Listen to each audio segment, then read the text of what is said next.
And I'm going to spotlight myself. Welcome everyone here to First Unitarian Church of Honolulu's Pau Hana, Tuesday night Pau Hana.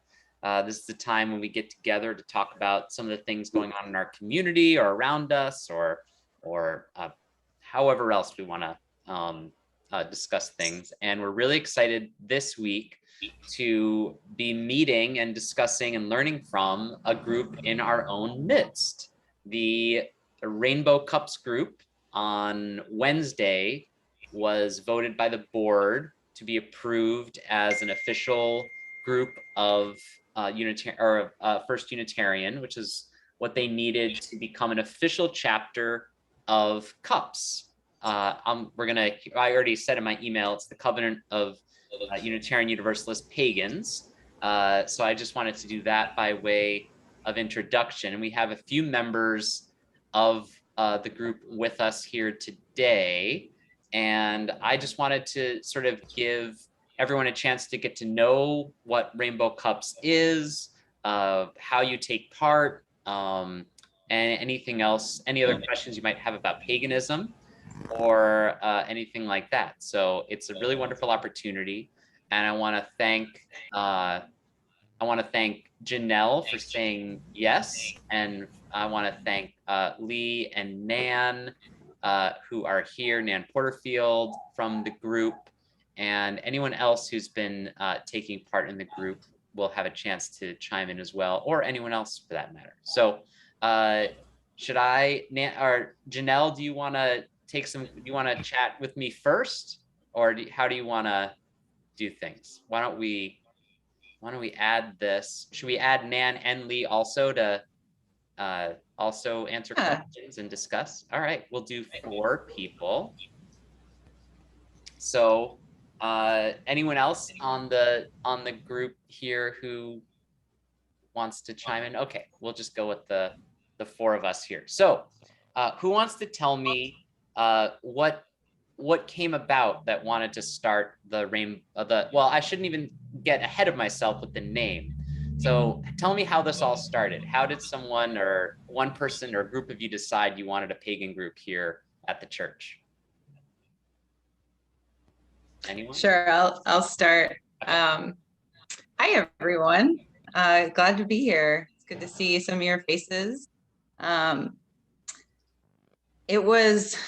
think it was about December, maybe November 2020. And I had been a member just for a few months. And I started out online during the beginning of the pandemic. And I emailed Reverend TJ and I said, do you have a CUUPS group here? I'm interested in and have been interested in paganism for a long time, and just like to get to know like-minded kind of meetings and place where we could all talk and kind of come and worship together. And he said, no, but you could start one. So I think he gave me Bill and Nan's email first, and we started meeting in December. And we just came together and talked and tried to figure out maybe what we wanted to talk about and how we wanted to come together. And eventually we decided becoming a national chapter would be a good idea. And what that is the Covenant of Unitarian Universalist Pagans is a national organization, and you can become a chapter, an official chapter, by, you have to write some bylaws, you have to write a mission statement, and you have to have the board vote to form a covenant with the group. And so that's what we just went through, although we're still working on our bylaws. Nan or Lee, you want to say anything else about how we formed? Well, I know when I moved here in 2019, I was looking for a group to do solstice and equinox services, and I was surprised that there weren't any at that time. Albuquerque and Rio Rancho back in New Mexico have lots of groups, and they have a pagan meeting, a gathering of pagans from all over the area every year. And it was like a shock that there wasn't anything here. And I thought, well, we need to do something about that. So I was glad when Janelle said she was interested, Bill said he was interested, and then Lee came in and showed an interest too, so we would have enough people to start a group. Thank you. Lee? Lee, any stories of beginnings that you want to share? Just that I'm the newbie on the group. I just joined pretty late last year, and I just wanted an opportunity to explore paganism. I was curious. I still am very curious. I don't know very much about it, but I really enjoy being in community with this group. Now, we all might have our own ideas of what paganism is. I remember the 80s spoof comedy of Dragnet with Dan Aykroyd and Tom Hanks, where the bad group were the pagans, the people against goodness and normalcy. That was their acronym, which obviously was a bit of a send up. But can you each or one of you ever share what you see as paganism? I know it's something that our society hasn't been as I don't know, perhaps not as knowledgeable about, and maybe a little fearful about, or I don't know.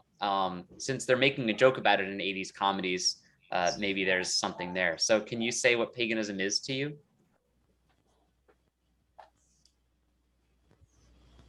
Anyone want to start that one? That's a loaded question.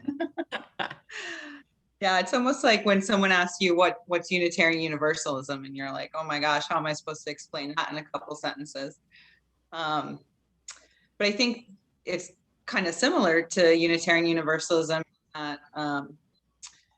It's kind of an umbrella. It means a lot of different things, and to each person, it probably means something very different. And what they find special or what they find important about it is probably different between just the three of us on here. But I think in general, in most general terms, it includes a reverence for nature, a worship of natural things. Sometimes it includes believing in multiple deities, but not always. There's atheist pagans, and there's humanist pagans, and there's Christian pagans, and there's all kinds of pagans, just like there's all kinds of UUs. And another thing it often includes is kind of a belief in interconnected spirituality, magic sometimes, although not always. There are some people who believe in paganism but don't practice magic, and vice versa. So That was great. It's a mixed bag. Yeah, yeah.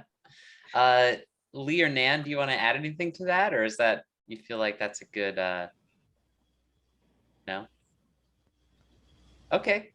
Yeah, the interconnectedness is definitely something that we were talking about mycelium before we got on here, and how it's interconnected below the soil, and how it transmits information and things like that. It's you know, there's more and more being revealed about the way nature works every day. I mean, they're discovering new things and species and things like that. So the interconnected piece definitely echoes for me. Do you find any relevance, or do you ever look at how pagan traditions have been, say, co-opted or borrowed by more say dominant religious traditions or anything like that?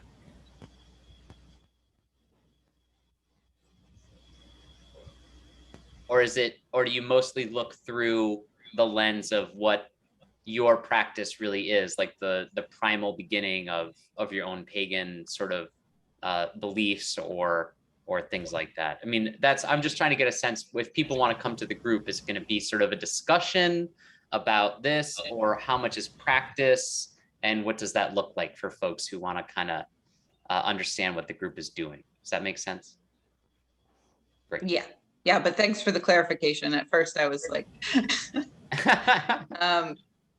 so we meet once a month, and we have basically a discussion, and we do some grounding exercises and some check-ins, and then we usually have a topic that we'll all talk about. Sometimes we'll do an exercise, and the topics will always kind of involve paganism in some way. What are some topics we have done? We've done candles and symbols and connection to the land. Nan, can you remember more? Altars. Altars. Tarot cards. Wonderful. And then we try to celebrate the 4 solar holidays. And that's the vernal equinox, the autumnal equinox, and the summer solstice and the winter solstice. And we've been doing that kind of by taking part in congregational worship, but we would also like to hold our own ceremonies and gatherings when that's possible. Yeah. Yeah. Wonderful. Yeah. The summer's coming up. We just had the spring, but the summer is going to be a little, maybe a little easier, just the way trends are going. So we shall see, but that's wonderful. Yeah. And we had a good time doing the winter solstice together. Did you enjoy that? I mean, you can just speak honestly. Like, I know it was kind of, we did some planning. I will tell the group that the CUUPS group came prepared to their solstice planning so sufficiently that we probably have readings, rituals, words for the next 9 or 10 years. It was so wonderful. We had such a wonderful time. But can you say something about putting that together, what it felt like, or how you felt it went, or what you'd like to see in the future, other kinds of celebrations?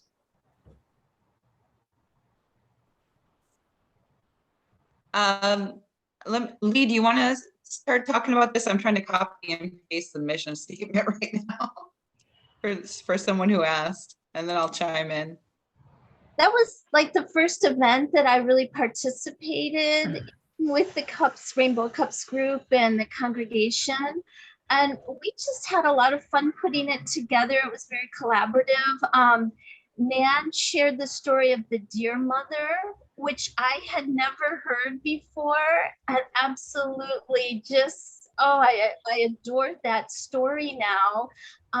It was interesting. We were able to involve Margot, one of our children in the congregation. So yeah. I got a dog jumping on me now. All right. I thought it was really fun. And we came with a lot of ideas and stories. And that's one of the nice things about being affiliated with the national CUUPS is they provide every kind of pagan holiday. They provide this list of different chalice lightings and stories and songs and sorry. And so we get to use those to help with the congregational worship, and we can use them when we decide to hold our own event. So I had a lot of fun, and I love that Deer Mother story. I think that was probably a highlight for most of us.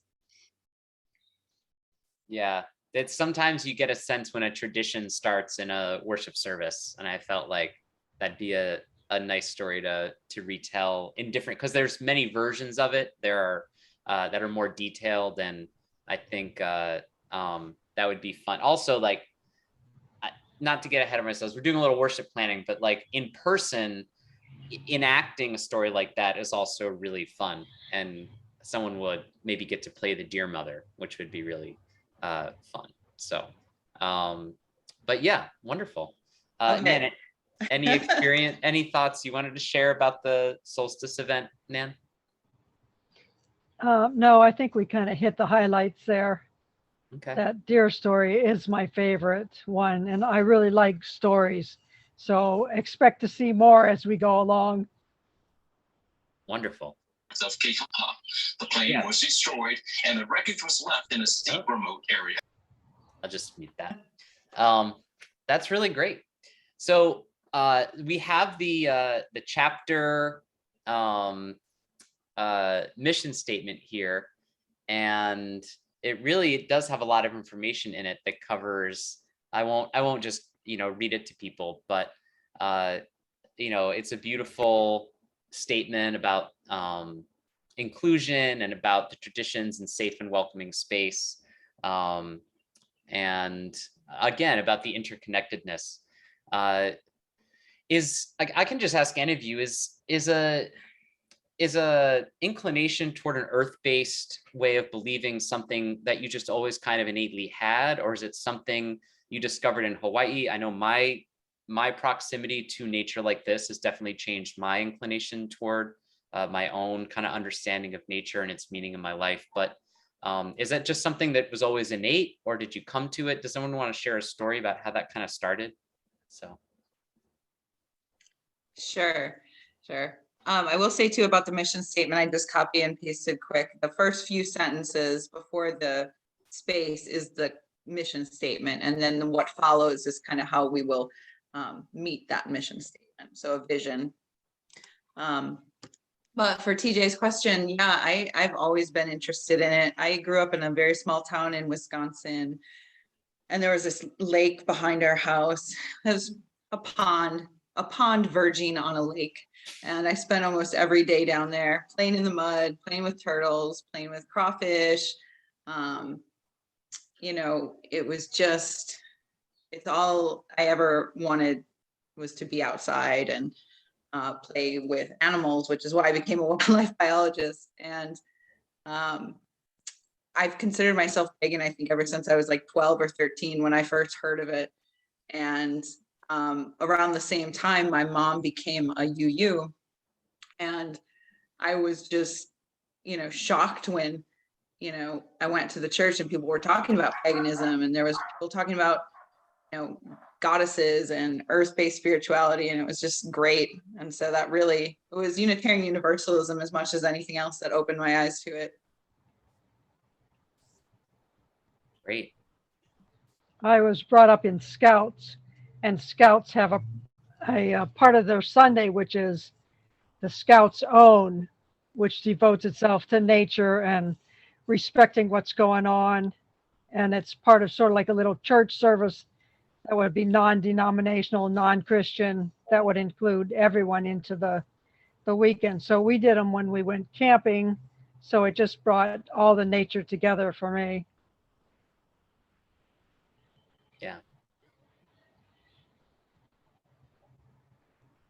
Yeah, I also grew up in the Midwest, in Ohio and Michigan. And in Ohio, there was a great big wooded area behind our home.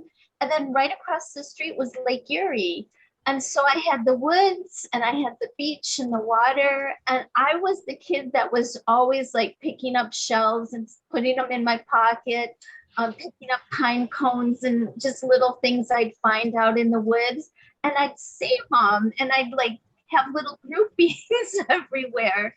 So before I really understood what like sacred spaces are, I always was creating my own sacred spaces.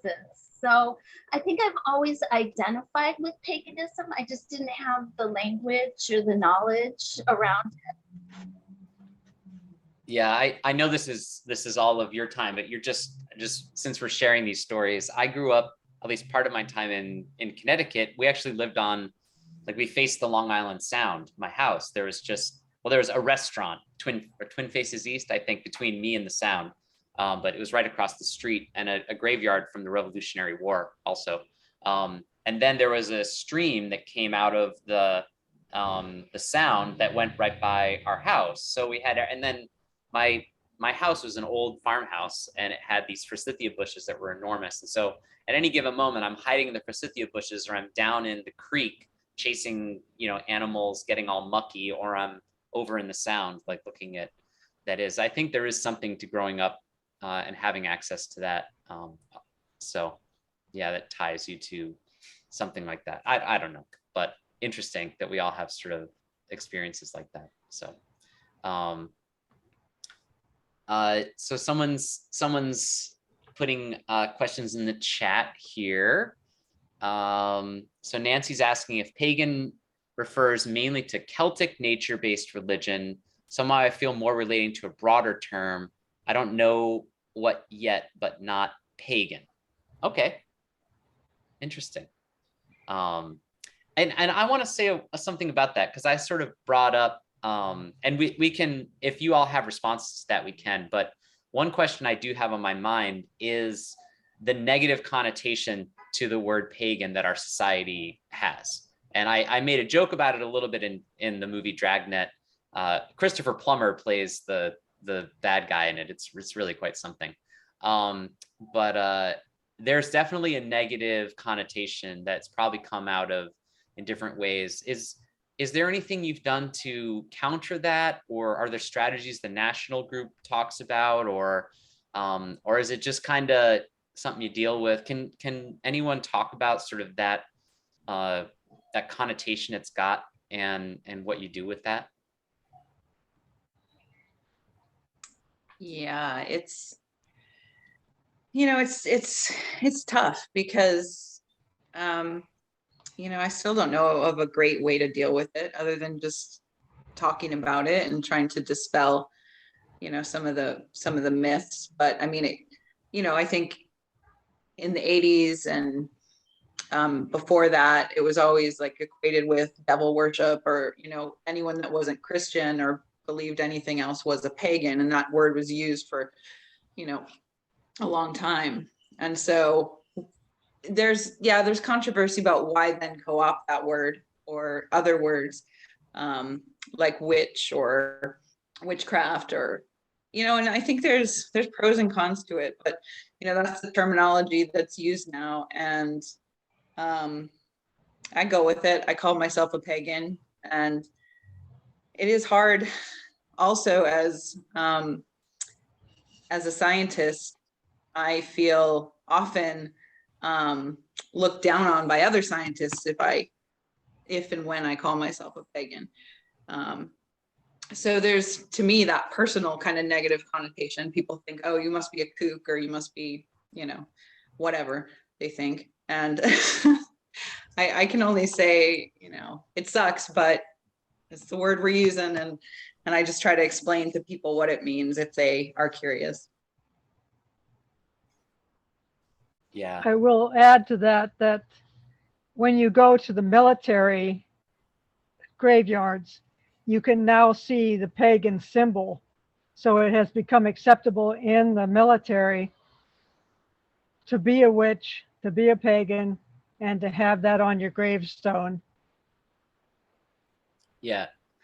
A little bit of history, if you don't mind me doing a little of that, is that the dominant system in America, the Christian tradition, believed that anything that isn't simply one God is paganism. So it was used as an epithet for basically non-Christian for a very, very long time, which is partly the Christian faith dispelling its own three gods that it actually has in one way of looking at it, you know. So there was this early Christian community trying to and deal with all the saints they had.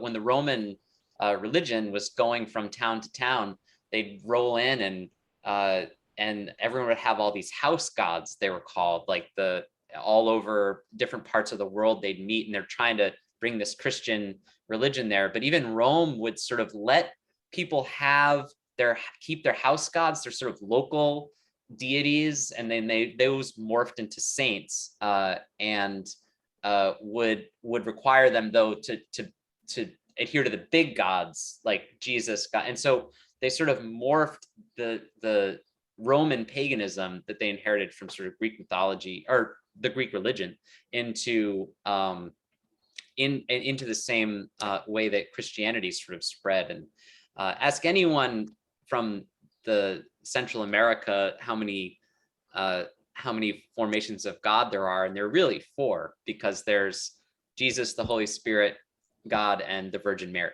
I mean, it's just that it's more widespread even in the faith that purported to try to get rid of it or use it as an epithet.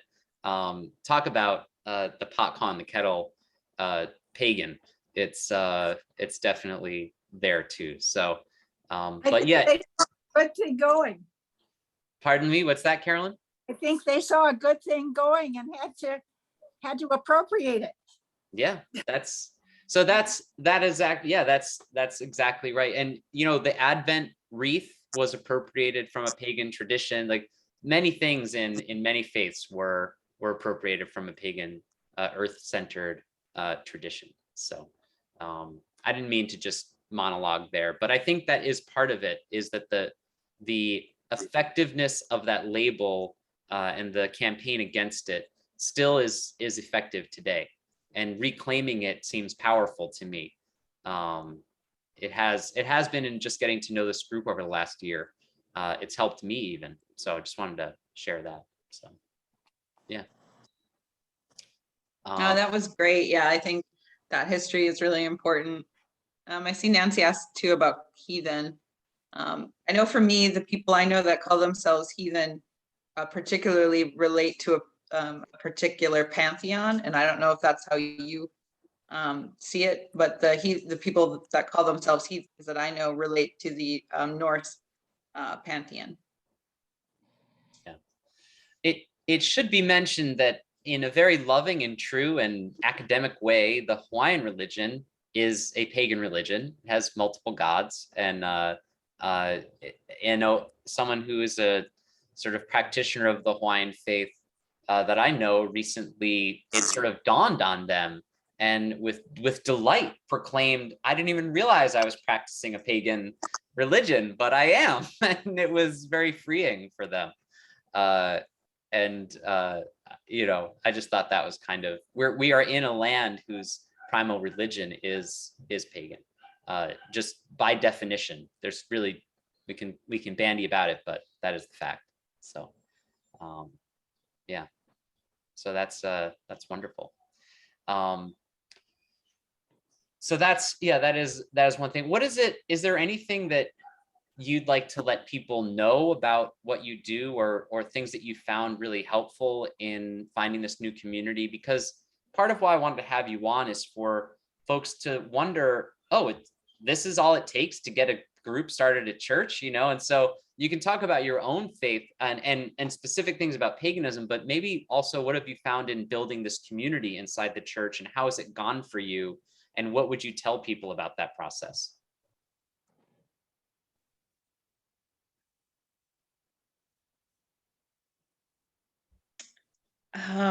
Gosh, there's a lot in that question. It was like 3 questions, so congratulations Yeah. on starting.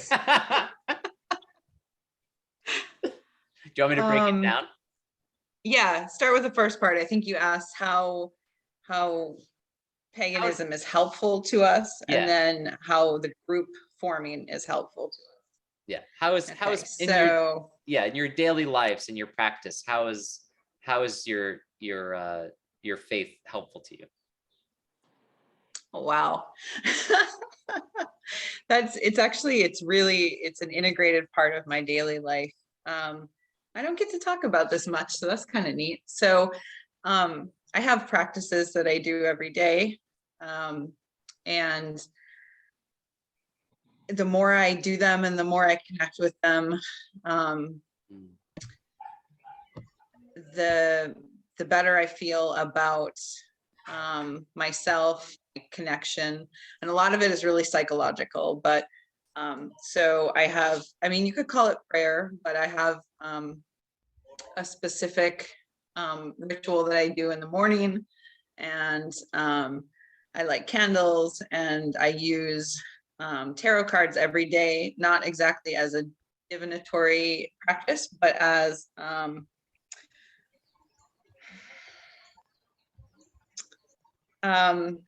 what's the word? Maybe a psychological toolkit.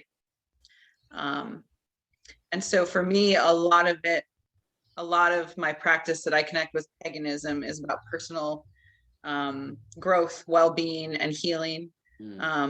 Especially lately, I have some trauma, a lot of trauma in my history, and I use all these practices and rituals to heal that.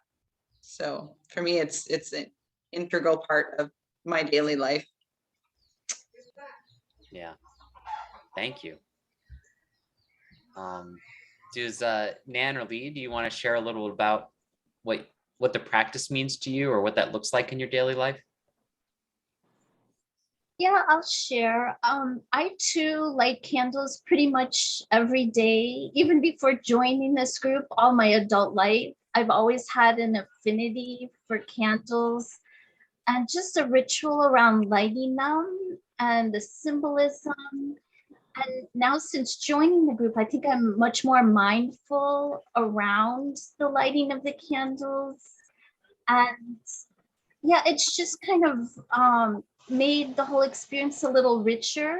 And it's just been validating for me that things that I've always been drawn to or had an affinity towards, there's some meaning there. There's a deeper meaning there that I've really been able to connect with.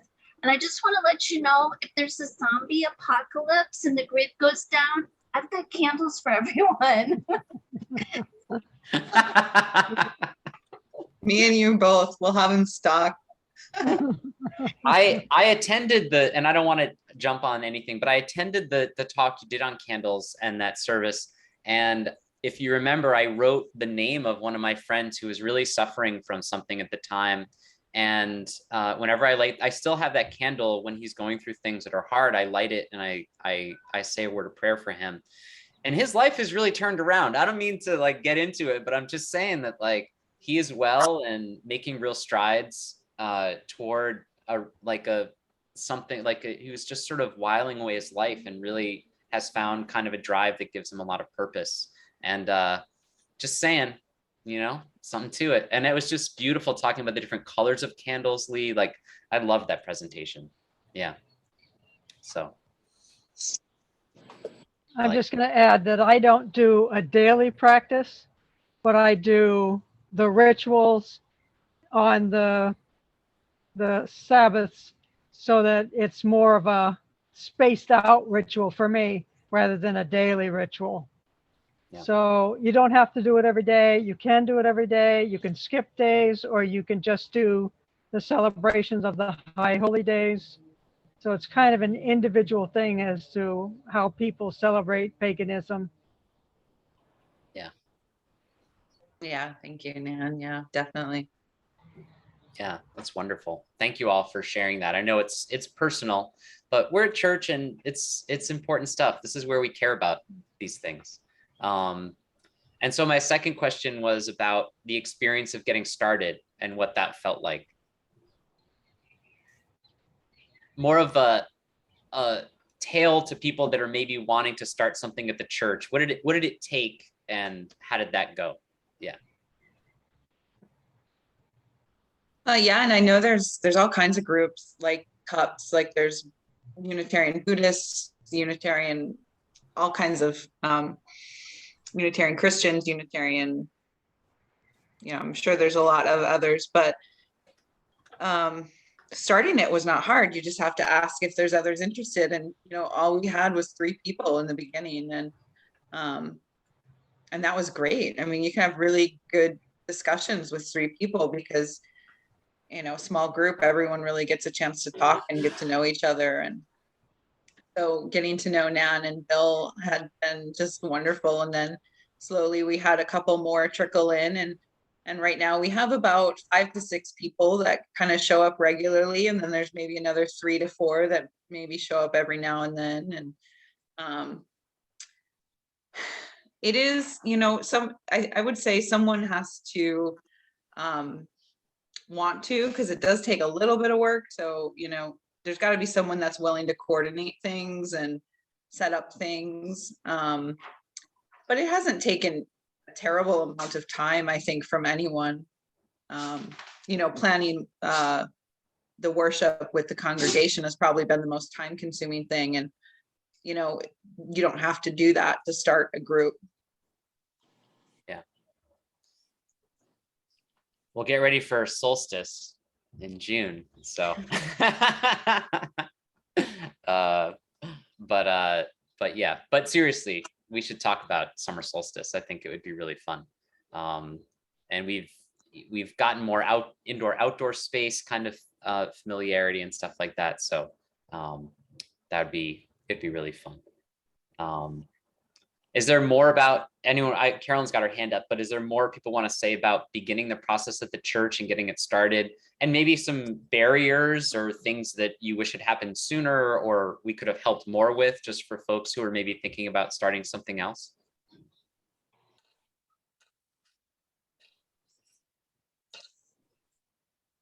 Okay. I mean, the church was really helpful. Yeah, you were very helpful and connected people to begin with. You also, looked at some documents.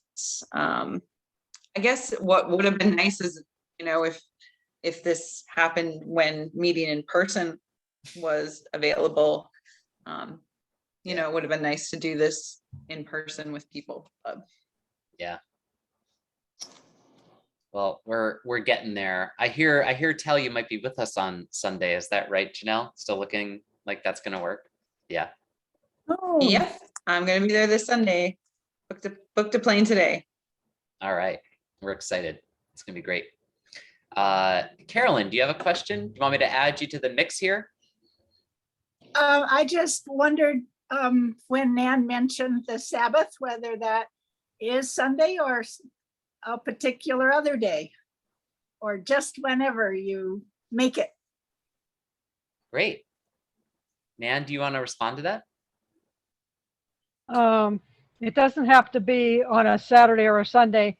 If you look at when solstice is, that would be a high holy day, and it doesn't have anything to do with what day of the week it is. And some people use a Saturday because that's when the group can meet, even if the day is a few days before that. So it's kind of loose how the group decides to do it. Great, thank you. Yeah, and then there's 8 holy days, like traditional holy days in the pagan year, and those are the 4 solar ones that we talked about, the 2 equinoxes, 2 solstices, and then there is, let's see if I can get them all. There's February 1st, which is Imbolc. There's May 1st, which is Beltane. There's August 1st, which is Lammas, and there's November 1st, which is Samhain. And so those fall directly in between the equinoxes and solstices. Mm-hmm. It's I'm reading a book right now about sleep patterns, and it talks about the ebb and flow and the up and down curve of so many patterns in our life, and hearing the up, sort of the high and the middle and the trajectory, that very balanced kind of even approach to a year just kind of reminds me of all the charts they're showing in the book about sleep patterns and the natural progression of things, that harmony it kind of evokes. So interesting. I see Janice has her hand up. Do you want to join the conversation, Janice? Please. If I may ask Janelle to fill in some gaps for me. I heard you say that you were not on island when this started to blossom out. And then I heard you say you're getting a plane. What is your living situation now? Are you going to be moving over here, or are you going to be, what?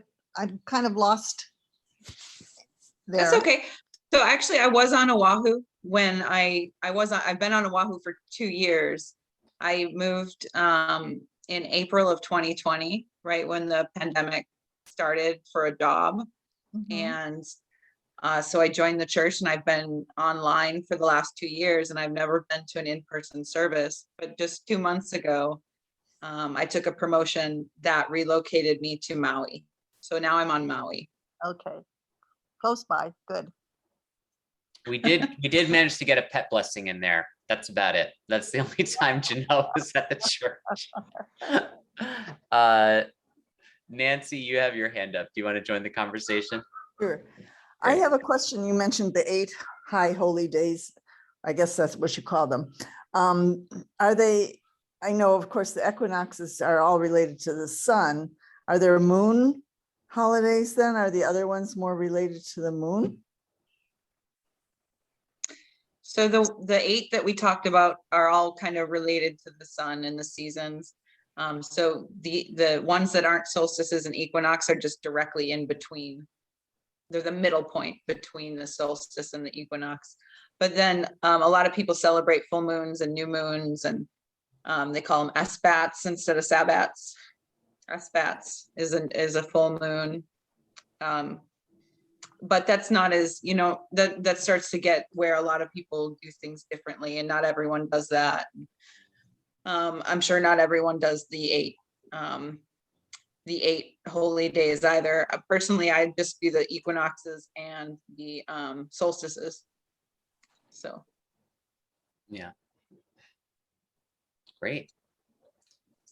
Yeah, it's and then there's solar, lunar, and actually the Hawaiian tradition, the Hawaiian religion is actually more astral. It's star based, and the progression of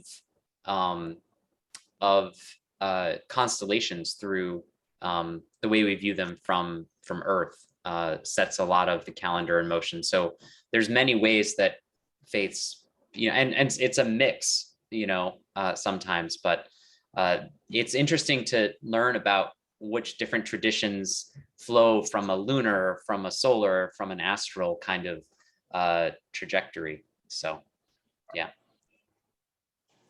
very interesting. Just wanted to add about the 8 high holy days.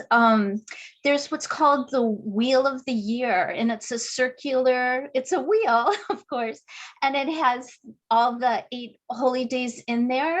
And the artwork, you should Google it. Some of the artwork is absolutely spectacular, but I really connect with it because it's like widening the circle of concern and this whole circular way of being that we are in our church. So yeah, Google Wheel of the Year.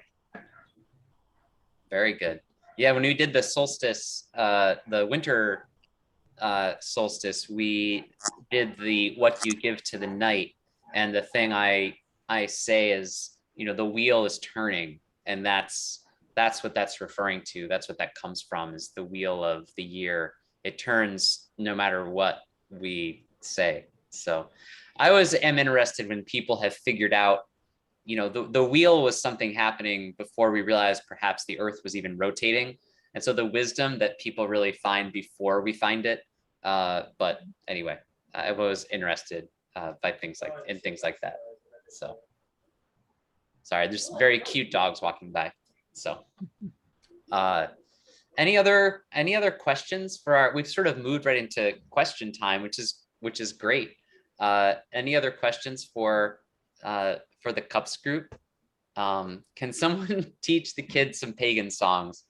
Oh, they're all pagan songs, Nancy. We've stolen. Music is the worst offender. But yeah, there are pagan songs, and there are many in the Sing and the Living tradition. But what are some others, Janelle, that you know of, or some what are the hits? So. Gosh, there's so many, and I know like chants. There's really common chants, and I know they're in the UU books as well. But we all come from the goddess, and they're the earth, the air, the fire, the water. But there's a ton, and that's one of the great things too about the National CUUPS resources. Again, I get a list of 30 songs for every occasion that are kind of pagan based, and there's just so many good ones I've been introduced to. Some really just amazing ones about ancestors that we saw in the at the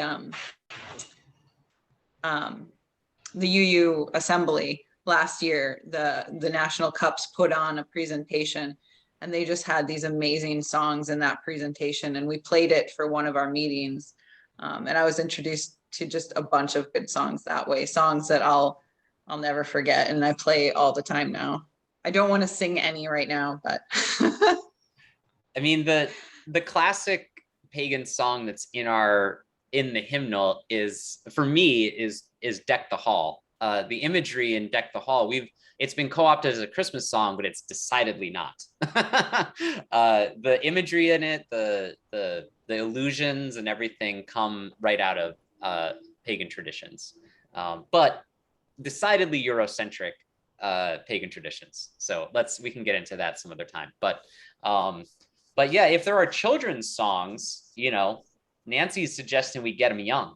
I'm just saying, you know, that, you know, we can learn that really open our ears and hearts to those ways of perceiving and yeah, of understanding would be wonderful, and I think welcome. So yeah, that's great. Thanks, Nancy, for the thought. Yeah. Any other questions?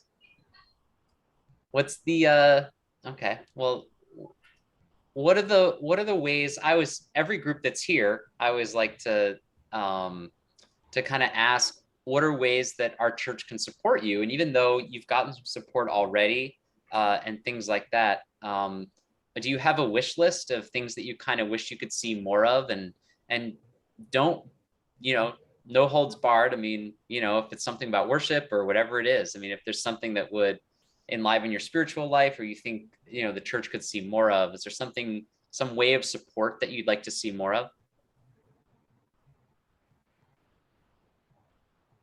So one of the things that a group I kind of visit often does, Mystic Grove Cups out of Florida, I visit a lot, and their kind of facilitator is the National Cup Secretary. They have these templates for the directions, flags for the directions, and so it kind of they put them up when they do their own gatherings, but also when they do anything with the congregation. And so at the same time, you can kind of teach people about each direction and what it kind of stands for, and what colors are associated with it. And so they have these beautiful flags that they have a template for, and I would love it if our group could make them. It's just some crafty, you know, someone with a sewing machine and some fabric, and I would love, you know, to get that together and then use them for our own gatherings and for anything we do in the church. I would, just from a practical worship perspective, I would 100% affirm this, because learning, calling the directions, if you haven't grown up doing it, and I haven't, takes help. And having the flags and the directions where you're turning when, we go through it. Bill isn't on this call, but every winter we go through remembering. Oh, is he here? Is he here? Oh, yeah, he's here. Oh, hi, Bill.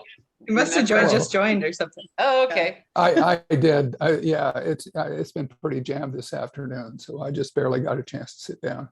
Well, welcome. We were just invoking your name, because when we do the candles and we think about the directions, we always work on me getting the wreath right. And if we had the flags that Janelle was just talking about, having flags for the directions and some help with that, we would always be aligned.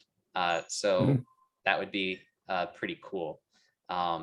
So yeah, so we can talk more about that, and we'll find a line in the budget for costs, I'm sure. So worship things like that are always fun to add. So yeah, let us know.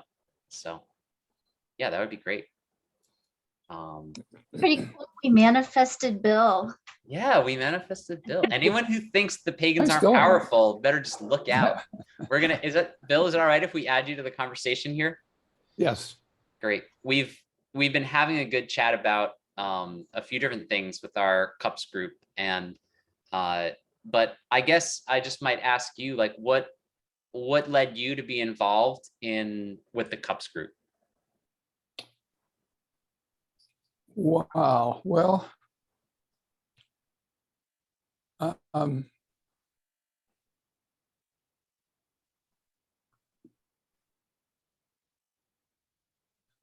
really at a loss for words. This is something that if I could sit and think about it for a while, it just seems natural to me. And you know, I think that's maybe a good first word is natural. but I really lean toward, and I know you know a lot about this, Reverend TJ, about the work of Thomas Berry and Brian Swim, the universe story, and you know, the guiding factor is we all come from the same place. We're kin. We're all related to one another, and it's not it's not dogmatic. It's more just being able to connect with one another on a really deeply rooted level. And I'm still working on that. You know, I'm working on such things as my garden boxes and sowing seeds. I think the sowing of seeds and watching them grow, it's an absolute miracle, but it really isn't. It's just nature at work. And I like being out there and doing that kind of thing. And being close to the beaches, you do see a lot out there that kind of stirs the soul. Yeah. So having a bunch of people, bringing people together, because I know that a lot of people are inclined toward earth-centered listening, earth-centered beliefs and so on. Bringing people together to do this is I think, an important factor. I think it's going to be a great asset to the ministry of the church. Yeah, thank you, Bill. It bears mentioning what you said about the ministry of the church. There are folks who are not church members already who are attending not that, you know, what does member mean, but the folks from the outer community have found the CUUPS group already and have been attending and contributing. And so I think that already speaks a lot to the work that's happening. Since you invoked Thomas Berry, he coined the phrase that I think is, I don't know if he coined it, he probably borrowed it, but he really made it work, which is that our quest is to realize we are a community of subjects, not a collection of objects. And that is, I think, this idea of communing together as subjects, you know, to one another, to be understood, read, believed, all those things that humans need to be, and not a collection of objects, is something our society needs, would do well to heed. And so thank you for that. Yeah, and there's been some comments in the chat. Thank you, Nancy, for the past experiences. Yes, this group is a healthy, vibrant, balanced, and well organized group, which I'm very happy about. And yeah, would one of you like to say some more about music? I see there's some questions about music. Janelle, you seem happy to be nodding. What's up?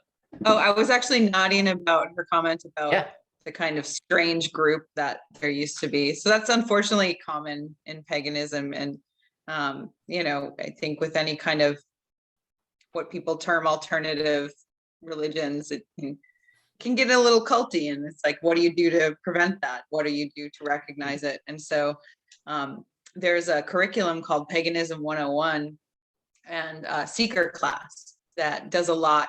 And part of that curriculum is teaching about what is a cult? How do you know a dangerous group? How can you know, what are the signs? What should you look for in a group? And it's really cool. And that's one of the curriculums that maybe someday we can put on for the congregation. So yeah, that would be wonderful. Yeah, it's good. You know, a lot of people's anxieties right now are around sort of authoritarianism and power dynamics. And I think hearing the way and the wisdom of a group that has weathered something like that and has practical experience and recommendations might be really, really well received. So that'd be great. Yeah, we're moving into my frozen pizza time hour. No, I'm just kidding. The end of our time together, but So I always like to just see if there's, oh, we almost froze. Oh, my computer goes into night mode at whenever sundown is. And so it's kind of lagging right now. Sorry about that. It's smarter than I am, which causes problems. But are there any other questions kind of, bubbling up for people, or things they'd just like to comment about or see, or any of our guests, anything we didn't get to that you wanted to talk more about? Sort of open mic time. Anything? I think it's an exciting addition to our church. I really do. It sounds like there's going to be more rituals, which I'm always in favor for. In California, when I went through my pagan phase very seriously, we had rituals out in the orchards when they were in bloom, the almond orchards and the peach orchards, and the blossoms would fall out at us when we were doing our circle chants. And it was just absolutely magical. Palm trees probably don't have the same feeling, but I'm sure that you could come up with something that would be equally meaningful for those of us who want to keep that spirit. Thank you. Yeah, I should mention, because you mentioned Beltane, we are going to do flower communion for Lay Day on May 1st. But if we wanted to do a Beltane, because we're also going to welcome new members, so we're doing lots of stuff on May 1st. And I love a service when we just do everything. We call it the kitchen sink service, everything including the kitchen sink. And so if you want to talk more about an element, maybe at the May 1st service, I think we should be in touch about that, because that's service is starting to come together a little bit now. So you could have a maypole. Yeah. But let's look at that. Nancy wishes we had a chant to close the time. Maybe we should have opened with Eho Mai, but do you have any closing words? I don't want to impose. I didn't prepare our group with anything, but if there are any words you'd like to close our time with, even if they're just short, I think people would appreciate it.